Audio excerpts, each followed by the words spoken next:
Permanent hair removal at Anos. Flat 25% off. Call 970-389919.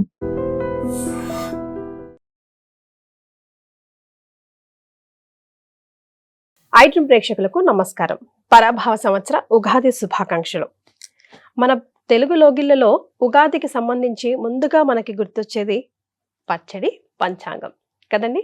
అయితే మరి పంచాంగ శ్రవణం మాత్రం ప్రతి ఒక్కరూ తెలుసుకోవాలనుకుంటారు, చాలా ఆతృతగా ఎదురు చూస్తారు, వింటారు, ఆచరణలో కూడా పెడతారు. అంటే ఇటు వ్యయం కానీ, ఆదాయం కానీ, లేదా రాజపూజ్యం కానీ, అవమానం కానీ ఏ విధంగా ఉంది, ఎలా అలర్ట్గా ఉండాలి, అనుగుణంగా ఎలా లైఫ్ని ప్లాన్ చేసుకోవాలి ఈ సంవత్సరం పాటు అని ప్రతి ఒక్కరం కూడా మనం ఎదురు చూస్తూ ఉంటాం. మరి అట్లాగే ద్వాదశ రాశుల వారికి ఎలా ఉండబోతుంది ఈ కొత్త సంవత్సరంలో తెలియజేయడానికి మనతో పాటు ప్రముఖ ఆస్ట్రాలజర్ బ్రహ్మశ్రీ గోరుగుంట్ల సురేష్ బాబు గారు ఉన్నారు. నమస్తే అండి. కీర్తి గారు నమస్కారం అండి. ఉగాది పండుగ శుభాకాంక్షలు అండి. మీకు, మీ టీంకి, యాజమాన్యానికి అందరికీ శ్రీ పరాభావనామ సంవత్సర ఉగాది శుభాకాంక్షలు అండి. ఇక తదుపరి వృశ్చిక రాశి వారికి ఎలా ఉంటుందో తెలుసుకుందామండి. ఓం గం గణపతయే నమః. స్వర్ణలక్ష్మి నమస్తే అస్తు. పరబ్రహ్మ స్వరూపిణి రాజ్యం దేహి ధనం దేహి సర్వకామాంచ దేహిని. స్వర్ణలక్ష్మి అమ్మవారు శ్రీ పరాభావనామ సంవత్సరం వృశ్చిక రాశి వాళ్ళకి బ్రహ్మ జ్ఞానాన్ని ఇవ్వాలని చెప్పేసి మనం కోరుకుందాం. తద్వారా ఏమవుతుందంటే వాళ్ళకి నచ్చిన కొన్నిసార్లు వెంటనే వచ్చిన, కొంచెం లేటుగా వచ్చిన ఇల్లు అప్సెట్ కాకుండా ఎప్పుడు నవ్వుతూ ఉంటారు. నచ్చిన వాళ్ళు ఉన్న, కొన్నిసార్లు నచ్చిన వాళ్ళు దూరంగా లేకపోయినా, దగ్గర లేకపోయినా కానీ ఎప్పుడు నవ్వుతూ హ్యాపీగా ఉంటారు. ప్రతి సిచ్యువేషన్లోనూ చక్కగా ఆనందంగా నవ్వుతూ వీళ్ళ ముఖంలో ఎప్పుడు చిరునవ్వు ఉండాలని చెప్పేసి మనం కోరుకుందాం. అలాంటి ఒక మానసిక స్థితి అమ్మవారు బ్రహ్మ జ్ఞానం రూపాన ఇవ్వాలని చెప్పేసి మనం కోరుకుందాం. రాజ్యం దేహి, ఈ రాశి వాళ్ళకి చక్కగా ఒక అధికారము, పవరు, స్టేటస్, ఉన్నత ఉద్యోగము, 10 మందికి వీళ్ళు చెబితే వాళ్ళ మాటకి కట్టుబడి ఉండి ఒక ప్రభావాన్ని కలిగి ఉండాలని చెప్పేసి మనం కోరుకుందాం. అలాంటి శక్తి అమ్మవారు ఇవ్వాలని.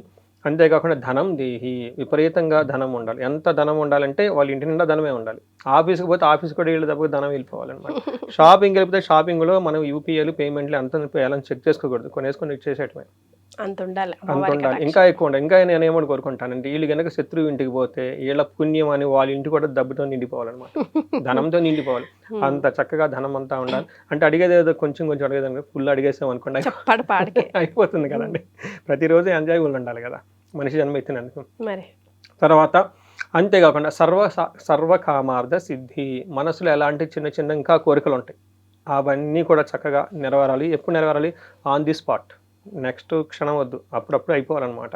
అలా అమ్మవారు చక్కగా ఒక కరుణా కృపతో వీళ్ళందరినీ ఆశీర్వదించేసి అన్ని సిద్ధులు ఇవ్వాలని చెప్పేసి మనం కోరుకుందామండి. ఈ పరాభావనామ సంవత్సరంలో వృశ్చిక రాశి చెప్పుకునే ముందు ఇందులో విశాఖ 4వ పాదం, అనురాధ 1, 2, 3, 4 పాదాలు, జ్యేష్ఠ 1, 2, 3, 4 పాదాలంతా ఇందులో ఉంటారండి. పేరు బలం చాలా పాపులర్ పేర్లంతా ఇందులో ఉంటారండి. తో, నా, నీను, నేనో, యా, ఈ, యు అన్న లెటర్స్ అంతా కూడా ఇందులో ఉంటారు. ఈ రాశి వాళ్ళకి చెప్పుకునే ముందు నేను సోషల్ మీడియాలో ఇలా పబ్లిక్గా వచ్చి ఇంటర్వ్యూలు ఇవ్వటం స్టార్ట్ చేసినప్పుడు ఫస్ట్ ఈ రాశితోనే స్టార్ట్ చేశాను నేను. ఇందులో అనురాధ నక్షత్రం ఉంటుంది. అనురాధ నక్షత్రాన్ని మహానక్షత్రం అంటారు. దాన్ని చాలా మంచి నక్షత్రం. ఆ నక్షత్రం వాళ్ళకి ప్రతి ఒక్క నక్షత్రంతో కంపాటిబిలిటీ ఉంటుంది. ఇన్ కేస్ అనురాధ నక్షత్రంలో పుట్టిన అమ్మాయి కానీ అబ్బాయి కానీ ఎలాంటి జాతకాలు చూడకుండా టక్కన పెళ్లి చేసుకోవచ్చు. ఆ యొక్క వంశాన్ని నెక్స్ట్ లెవెల్కి తీసుకెళ్ళిపోతారు. అందుకని నేను కూడా ఫస్ట్ అనురాధ నక్షత్రమే తీసుకున్నాను నేను. అందుకని బాగా గుర్తు. అఫ్కోర్స్ ఆ తర్వాత అక్కడ నుంచి ఇంకా జర్నీ నక్షత్ర ప్రభావం, దేవుడి దయమ తర్వాత కానీ కంటిన్యూ చేసుకుంటూ వస్తూనే ఉన్నాను అనమాట, ఎక్కడ ఆగలేదు. ఆ టైంలో వీళ్ళకి ఏం జరుగుతుందంటే అర్ధాష్టమ శని నడుస్తూ ఉండేది. నాకు కాల్స్ ఎక్కువ వస్తూ ఉండేది. ఏమంటే మీరు అనురాధ నక్షత్రం గురించి చెప్పారు, రేవతి గురించి చెప్పారు, ఇలా మీ ఇందులో ఉన్న నక్షత్రాల గురించి అన్నీ చెప్పారు, విశాఖ నక్షత్రం గురించి చెప్పారు, తర్వాత జ్యేష్ఠ నక్షత్రం గురించి చెప్పారు, మా కనెక్ట్ అవుతున్నాయి అని చెప్పుకుంటూ వచ్చి కాల్స్ కూడా రావడం స్టార్ట్ అయిపోయింది. అప్పటి నుంచి లాస్ట్ ఇయర్ కూడా సోషల్ మీడియాలో చేస్తున్నాను. అంటే అప్పటికి వాళ్ళకి అర్ధాష్టమ శని పోయింది. కానీ ప్రాబ్లం ఏంటంటే అష్టమ గురువు వచ్చారు. అప్పుడు అర్ధాష్టమ శని ప్రాబ్లమ్స్ ఇప్పుడు వీళ్ళకి ఉద్యోగంలో అష్టమ గురువు ఉండటంతో విపరీతమైన ఏమంటే నచ్చకుండా వర్క్ చేయాల్సిన పరిస్థితి ఎక్కువ వస్తుంటుంది అనమాట. లాస్ట్ ఇయర్ అంతా నాకు ఎక్కువ కాల్స్ కూడా అదే వచ్చేసినాయి. అంటే ఇప్పుడు మళ్ళీ మనం శ్రీ పరాభావనామ సంవత్సరం 3వ సంవత్సరం చేయబోతున్నాను అనమాట. అంటే last 2 years backup data, calls, analysis మన మహర్షులు ఏం చెప్పారు, ఒక హార్వర్డ్ బిజినెస్ కేస్ స్టడీ లాగా చక్కగా చేసి ఈ వృశ్చిక రాశి గురించి వచ్చి కూర్చున్నాయి ఇక్కడ చెప్దాం ఇన్సైట్స్ అలా ఉంటుందని. వీళ్ళకి ఆదాయం 11 అండి, వామ్మో. వ్యయం 5. ఓ. అంటే లాస్ట్ ఇయర్ పాపం చాలా ప్రెషర్తో వర్క్ చేశారండి. ఆ ప్రెషర్ పోతుంది ఈ సంవత్సరం. దాంతో ఒక ప్రమోషన్, గ్రోత్, ఆదాయం పెరుగుతుంది. దాని మీనింగ్. తర్వాత రాజ్యపూజ్యం 2 మాత్రం, అవమానం 6 ఉంటుంది. అంటే వీళ్ళ చుట్టూ కొంచెం ఇబ్బంది పెట్టాలి, అయ్యో ఇంకా వీళ్ళని అంటే పైకి ఎదిగిపోతున్నారు, కొంచెం డౌన్ చేద్దామని ఉన్న వాళ్ళైతే ఇంకా ఖచ్చితంగా ఉన్నారని గమనించుకోవాలి. ఇది వృశ్చిక రాశి వాళ్ళకి మనకి స్టాటిస్టికల్ అనాలిసిస్, ఫిగర్స్ అనమాట, data analysis, artificial intelligence report వచ్చేసింది. తర్వాత గ్రహస్థితి చూస్తే ఎలా ఉంటుందంటే అండి, శని వీళ్ళకి సామాన్యంగా ఉంటాడు. ఓకే, పెద్ద ఇబ్బందులు అయితే ఏమి పెట్టవు. గురువు అష్టమంలో ఉండటంతో ఇప్పటిదాకా వాళ్ళకి ప్రొఫెషనల్ మ్యాటర్స్లో వాళ్ళకున్న ధనం కానివ్వండి, మేనేజ్మెంట్ స్కిల్స్ కానివ్వండి, జ్ఞానం కానివ్వండి, తర్వాత పిల్లల విషయంలో ఏదో ఒక ప్రెషరు, థింకింగు, ఇష్టం లేకుండా చేయటం అన్నట్లు ఉంటుంది. అయితే జూన్ నుంచి గురువు మారటంతో వీళ్ళకి మహాభాగ్య యోగం పట్టుకుంటుంది. సూపర్. ఈ రాశి వాళ్ళు ఎవరిని ఉంటే చక్కగా నోట్ చేసుకొని పెట్టుకోండి, నోట్ చేసి పెట్టేసుకోండి. మహాభాగ్య యోగం. 9వ స్థానంలో గురువు విపరీతమైన లక్కుని ఇచ్చేస్తాడు. ఎంత లక్ అండి అంత లక్ ఇచ్చేస్తాడు అనమాట. తర్వాత 4వ ఇంట్లో రాహు ఉండటం, 10th హౌస్లో కేతు ఉండటంతో వీళ్ళకి ఇంటికి సంబంధించిన వ్యవహారాల్లో, ప్రొఫెషన్కి సంబంధించిన వ్యవహారాల్లో స్మూత్గా ఉండదు, బట్ ఓవరాల్గా మేనేజబుల్ వెళ్ళిపోతుంది అనమాట. అంటే అతిగా ఎక్కువగా ఓవర్ థింకింగ్ ఉంటుంది, ఆ విషయాలను గమనించుకోవాలి. ఇప్పుడు వీళ్ళకి శని 5వ స్థానంలో ఉండటం ఏమవుతుందంటే పిల్లల గురించి కొంచెం ఆలోచిస్తూ ఉంటారు.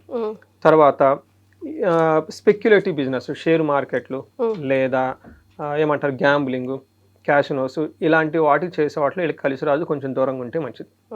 తర్వాత కొంతమంది లవ్, ప్రేమ చింత అంటారు, ప్రేమకు సంబంధించిన వ్యవహారం ఏమైనా గనక ఉంటే అది ప్రేమ మ్యారేజ్ దాకా వెళ్తుందా లేదా అని ఆలోచన ఎక్కువగా ఉంటుంది. రెండోది వీళ్ళకి ఏం చెప్తారంటే కార్యహాని, ఏదైనా గనక పని చేస్తూ ఉంటే అందులో వేరే వాళ్ళు వచ్చి డిస్టర్బ్ చేసే అవకాశం ఎక్కువగా ఉంటుంది. హీన స్త్రీ సంభోగం అని చెప్తూ ఉంటారు. అంటే తనకు స్టేటస్కి సంబంధించిన లేని వాళ్ళు కాకుండా తక్కువ వాళ్ళతో పరిచయాలు పెంచేసుకొని అనవసరంగా పరుగులు పోగొట్టుకునే అవకాశం ఉంటుందని గమనించాలి. తర్వాత ఓవరాల్గా చూసుకుంటే వీళ్ళకి శని పెద్ద పెద్ద ఇబ్బందులు అయితే పెట్టరు కానివ్వండి, ఇప్పటిదాకా చెప్పుకున్న వాటిలో కొంచెం టెన్షన్ని, ఏమంటారు లేటుని చేస్తూ ఉంటారు అనమాట. రిజల్ట్ని ఆలస్యంగా ఇస్తూ ఉంటారని గమనించుకోవాలి. గురువు ఏమైందంటేనండి లాస్ట్ 1 year, అంటే లాస్ట్ 9 months వరకు వీళ్ళకి అష్టమంలో గురువు ఉన్నారు. వీళ్ళకున్న మేనేజ్మెంట్ స్కిల్స్, జ్ఞానము అది దానికి ఉపయోగపడదు, మేనేజ్మెంట్ గుర్తించదు. అది అంతేకాకుండా వీళ్ళని తీసుకెళ్ళిపోయి పెట్టలేని ప్లేస్లో, ఇంకొక వీళ్ళకి సంబంధం లేని ప్లేస్లో ఎక్కడ పెట్టేస్తారు. సరిగ్గా వాళ్ళు ఎందుకంటే వాళ్ళు ఇప్పటిదాకా ఉన్న జ్ఞానం వేరు, వీళ్ళు సడన్గా ఇంకో చోట ప్లేస్ చేయటం వేరు, దీంతో వీళ్ళు ఇబ్బంది పడిపోతూ ఉంటారు. మనకేం చెప్తారు, చోరాగ్ని నృపభీతి, అంటే బాస్ ద్వారా ప్రాబ్లం వచ్చేస్తుంది, వీళ్ళకి సంబంధించిన వస్తువులు లేదంటే సీక్రెట్గా కొలీగ్స్ వాళ్ళు వీళ్ళు దొంగతనం చేసేసి పక్క వాళ్ళది ఇది మేం చేసామని చూపించుకునే అవకాశం ఎక్కువగా ఉంటుంది. సాహసం, విపరీతమైన కోపం వచ్చేస్తుంటుంది. అదంతా లాస్ట్ ఇయర్ వరకు, మనకి వచ్చే జూన్ వరకు మాత్రమే ఉంటుంది. ఇందులో బట్ బెనిఫిట్ ఏంటంటే ఎడ్యుకేషన్కి సంబంధించి కానివ్వండి, మిగతా అన్ని విషయాల్లో బాగుంటుందని తెలుసుకోవాలి. అదే గురువు ఎప్పుడైతే మారుతూ ఉన్నారో వీళ్ళకి మహాభాగ్య యుగం వస్తుందండి. అంటే మనకి జ్యోతిష్యంలో ఒక్క ప్లానెట్ బాగుంటే చాలండి, ఆ ప్లానెట్ మంచి రిజల్ట్ ఇవ్వటంతో పాటు దోష భంగం కూడా చేస్తుంది. ఏమైనా చిన్న చిన్న దోషాలు ఉన్నా కానీ అవి కూడా తీసేస్తుంది అని చెప్తారు. వీళ్ళకి ఎందుకు చాలా బాగుంటుందంటే గురువు వీళ్ళకి 9వ స్థానంలో ఉండి ఉచ్చ స్థానంలో, అంటే 200% స్ట్రాంగ్గా ఉన్నారనమాట. గురువు 100% స్ట్రాంగ్గా ఉంటేనే మంచి రిజల్ట్. కర్కాటక రాశిలోకి వెళ్ళిపోవడంతో 200% స్ట్రాంగ్గా ఉన్నారు. అందులో 9వ స్థానాన్ని భాగ్యస్థానం అంటారు, లక్ అనమాట. అక్కడ గురువు ఉచ్చ స్థానంలో ఉండటంతో సూపర్బ్గా ఉంటుంది. రియల్లీ చాలా గేమ్ చేంజర్ అవుతుంది వీళ్ళ లైఫ్లో అని చెప్పుకోవచ్చు. ఏ విషయంలో, అర్థం అంటే ధనం విషయంలో, సకులాచార చక్కగా పద్ధతులన్నీ పాటిస్తూ ఉంటారు. గృహ లాభం, ఇల్లు కట్టుకునే అవకాశం ఎక్కువగా ఉంటుంది. సుఖ భోజనం, మంచి భోజనం చేస్తూ ఉంటారు. నిత్య స్త్రీ జన సంపర్క, అంటే వీళ్ళ చుట్టూ చక్కగా జనాలంతా వీళ్ళని ఫాలో అవుతూ ఉంటారు, అప్రిషియేట్ చేస్తూ ఉంటారు, మంచి సపోర్ట్ వస్తూ ఉంటుందని చెప్పుకోవచ్చు. ఇన్ కేస్ లేడీస్ అయితే వాళ్ళ పక్కన ఉన్న ఆఫీస్ స్టాఫ్ కానివ్వండి, ఇంట్లో కానివ్వండి మంచి సపోర్ట్ ఇచ్చేసి వెళ్తూ ఉంటారు. ఇంకా అదృష్టం ఏమంటే పిల్లలు లేని వాళ్ళకి ఇది బెస్ట్ టైం. వృశ్చిక రాశిలో ఇప్పుడు ఇంకా చాలామందికి పిల్లలు లేకుండా ఇబ్బంది పడుతూ ఉంటారు. అలాంటి వాళ్ళకి ఇది బెస్ట్ టైం అని మనం చెప్పుకోవచ్చు. పెళ్లి కాని వాళ్ళకి పెళ్ళి అయ్యే అవకాశం ఎక్కువగా ఉంటుంది. జాబులు లేని వాళ్ళకి జాబులు వచ్చే అవకాశం ఎక్కువగా ఉంటుంది. చదువులు ఇప్పటిదాకా వీక్గా ఎవరైనా కనుక ఉంటే వాళ్ళకి చదువులో విపరీతంగా మంచి ర్యాంక్స్ వచ్చే అవకాశం ఎక్కువ ఉంటుంది. అన్ని యాంగిల్స్లో అహెడ్ వెళ్ళొచ్చు ఖచ్చితంగా.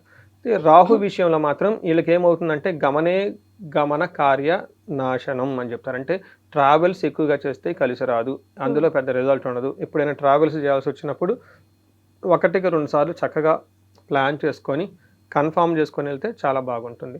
ఇవి మనకి కేతు వచ్చేటప్పుడు అగైన్ 10th హౌస్లో ఉండటంతో అప్పుడప్పుడు బ్రేకులు వచ్చేస్తూ ఉంటాయి అనమాట. అంటే సడన్గా స్మూత్గా వెళ్లకుండా ఒక బ్రేక్ వచ్చేసి మళ్ళీ ముందుకు వెళ్ళటం, మళ్ళీ ఒక బ్రేక్ రావటం, మళ్ళీ ముందు రావటం, అలా స్మూత్ ఫ్లో లేకుండా కానీ కట్టింగులతో అంటే ఏమంటారు విఘ్నాలతో ముందుకెళ్తుందే తప్ప ఎక్కడ ఆగదని గమనించుకోవాలి. బట్ ఏ ప్రకారంగా ఓవరాల్గా కనుక చూసుకుంటే వీళ్ళకి లాస్ట్ ఇయర్తో కంపేర్ చేస్తే, అంటే అంతకుముందు ఏడుతో కంపేర్ చేస్తే, లాస్ట్ ఇయర్ ఈ సంవత్సరంతో కంపేర్ చేస్తే రాబోయే ఇయర్ చాలా బెటర్గా ఉంటుందని గమనించుకోవాలి. సూపర్. సో గ్రహాలు కంప్లీట్గా అనుకూలంగా ఉన్నాయి వృశ్చిక రాశి వారికి కూడా. నక్షత్రాలు ఎంతవరకు సపోర్ట్ ఇస్తాయండి? నక్షత్రాలు కూడా చాలా బాగున్నాయండి. ఫస్ట్ విశాఖ నక్షత్రం వాళ్ళకి రాహు వల్ల సర్వజన పూజ్యము, వాళ్ళు చేసే పనిలో చక్కగా బాగుంటుంది. రెండోది సంపదలు శని విపరీతంగా ఇచ్చేస్తుంటారు, అది బాగుంది. కేతు వల్ల హెల్త్ స్ట్రాంగ్గా ఉంటుంది. వీళ్ళకి ఏదైనా కనుక ఒక గ్రహం కనుక సరిగా లేదు అనుకుంటే జూపిటర్ మాత్రం ఫస్ట్ 3 monthsలో ఇబ్బంది పెడుతూ ఉంటారు, అనుకున్న పని కాకుండా ఆగిపోతూ ఉంటుంది. బట్ ఎనివే గురువు మారిన తర్వాత బాగుంటుంది.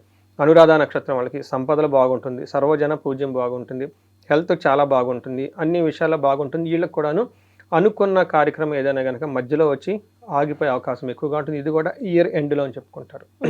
అంటే కావాల్సిన ఒక పనో ఏదో ఒక మిషన్ ఏదో ఒక పెట్టుకొని రెడీ స్టార్ట్ చేస్తున్న టైంలో అది మధ్యలో ఆగిపోయే అవకాశం ఉంటుంది.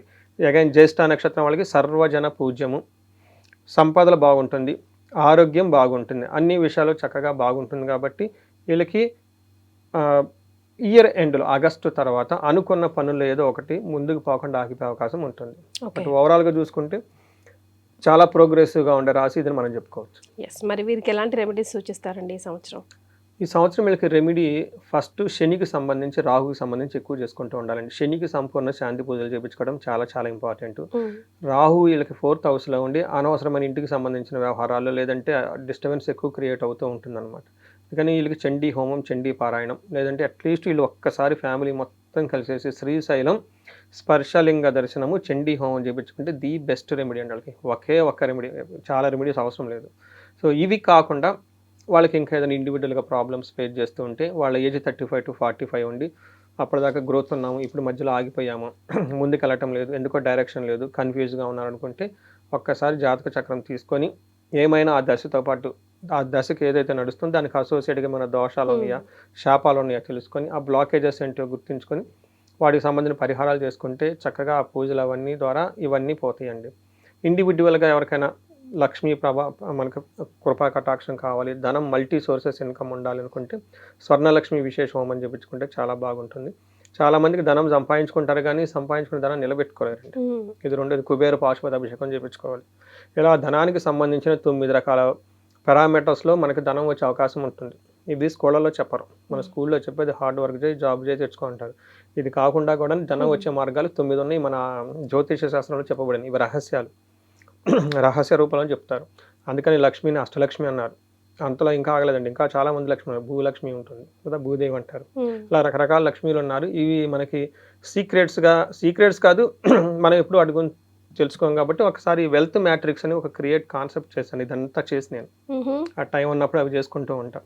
ఒక మనిషి జాతకంలో ఇన్ని ఈ మ్యాట్రిక్స్లో ఎన్ని పారామీటర్స్లో ధనం వచ్చే అవకాశం ఉంటుంది, ఎంత రేంజ్లో వచ్చే అవకాశం ఉంటుంది, ఏ టైంలో వస్తుందని అప్పుడప్పుడు చేసుకుంటూ కూర్చుంటాను ఇంట్లో. అంటే ఇప్పుడు ChatGPTలు అవన్నీ వచ్చినాయి కాబట్టి మాకు కూడా చాలా ఈజీ అవుతుంది ఆ ఇన్స్ట్రక్షన్స్ ఏజెంట్స్ అన్ని చేసుకుంటూ కూర్చుంటే. సో ఇవి ఎవరైనా ఉంటే ఒకసారి జాతక చక్రం చూపించుకుంటే డీటెయిల్డ్ అనాలిసిస్ వస్తుంది. దాన్ని బట్టి పూజలు చేయించుకుంటే దేవుడి దయ వల్ల అందరికీ వీళ్ళకి బాగుంది. అంటే ముందు సహజంగానే గ్రహస్థితి వల్ల వీళ్ళకి బాగుంది కాబట్టి ఈ టైంలో ఇంకొంచెం పూజలు చేయించుకుంటే ఇంకా బాగుంటారు. ఎస్, చాలా సంతోషం అండి. శ్రీ పరభవనామ సంవత్సరంలో వృశ్చిక రాశి వారికి ఎలా ఉంటుందో తెలియజేయడంతో పాటుగా రెమెడీస్ని కూడా సూచించారు. ధన్యవాదాలండి.